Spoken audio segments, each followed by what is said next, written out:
నేను పంపించాను.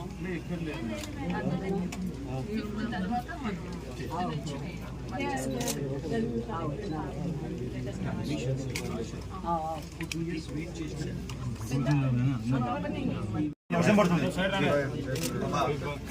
నాకు సైడ్ జరుగుతుంది.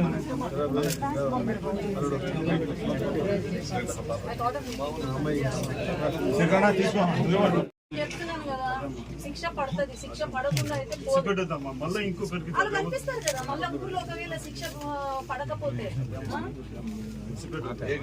వదిలేదే లేదు.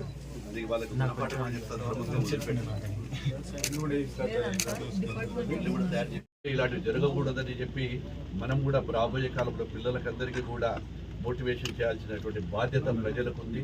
ఎలక్ట్రానిక్ మీడియా వారికి, ప్రింట్ మీడియా వారికి కూడా బాధ్యతలు ఉన్నాయి. చాలామంది కొన్ని పత్రికలు రాశారు ఏదో ఇక్కడ రాలేదు, వారు రాలేదు అని.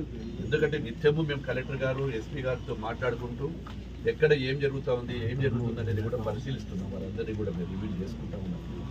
ఏది ఏమైనా ఇది జరిగినందుకు మేము కూడా చాలా బాధాకరంగా ఉంది. అన్ని విధాల ప్రభుత్వము, మా గౌరవనీయులైనటువంటి ముఖ్యమంత్రి నారా చంద్రబాబు నాయుడు గారు కూడా వారికి ఒక సందేశాన్ని ఇచ్చారు. వారికి ఆ సందేశాన్ని కూడా చెప్పడం జరిగింది.